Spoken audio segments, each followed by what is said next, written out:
Makanan dan minuman yang sebaiknya dihindari saat hamil. Menurut Dr. Bisma Bratayatnya, SPOG, spesialis kandungan Rumah Sakit Pertamina Balikpapan, menjaga asupan makanan saat hamil bukan hanya soal memenuhi kebutuhan gizi diri sendiri, tapi juga memastikan tumbuh kembang janin berjalan optimal. Tapi, tahukah kamu bahwa ada cukup banyak makanan dan minuman yang sebaiknya dihindari selama masa kehamilan? Beberapa di antaranya mungkin termasuk favoritmu sehari-hari, seperti sushi, kopi, atau daging setengah matang.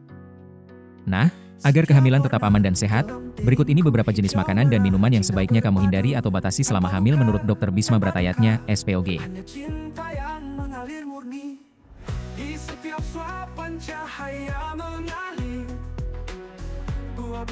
Ikan dengan kandungan merkuri tinggi. Ikan laut besar seperti hiu, makarel raja, dan tuna bige bisa mengandung merkuri tinggi, logam berat yang berbahaya bagi sistem saraf dan perkembangan otak janin. Ikan mentah atau setengah matang.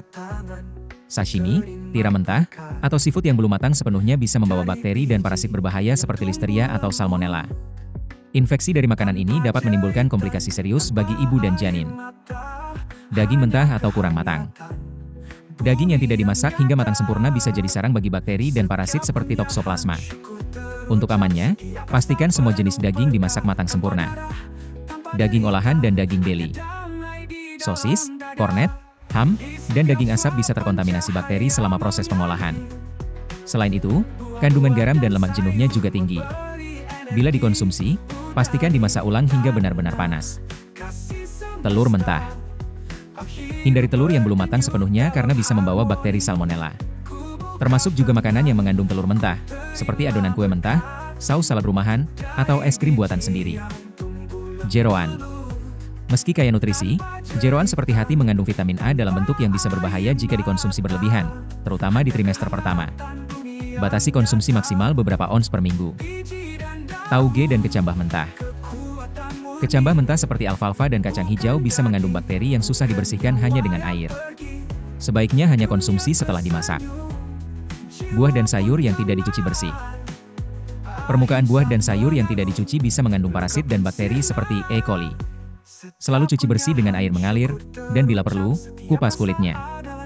Produk susu yang tidak dipasteurisasi. Susu mentah dan produk olahannya seperti keju atau yogurt tanpa pasteurisasi bisa membawa bakteri berbahaya. Pilih hanya produk yang mencantumkan label pasteurisasi. Keju lembut tertentu. Keju seperti brie, feta, atau kue sofresco bisa mengandung listeria. Namun, jika dibuat dari susu pasteurisasi, biasanya aman untuk dikonsumsi. Makanan olahan. Makanan kemasan seringkali tinggi kalori, gula, dan lemak tidak sehat, namun rendah nutrisi. Konsumsi berlebihan dapat meningkatkan risiko diabetes gestasional dan komplikasi kehamilan. Jus dan smoothie tidak dipasteurisasi. Jus segar yang dijual di pasar atau restoran bisa saja belum dipasteurisasi dan mengandung bakteri.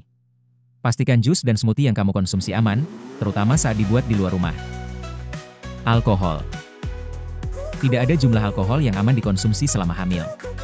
Alkohol bisa menyebabkan keguguran, lahir mati, atau sindrom alkohol janin, fetal alcohol syndrome.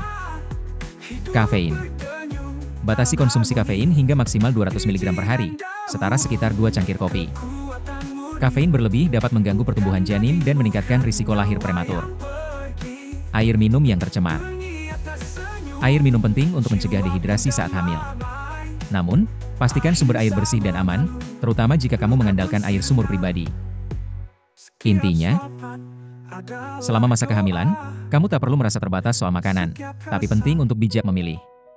Hindari makanan berisiko tinggi seperti yang mentah, tidak higienis, atau tidak dipasteurisasi.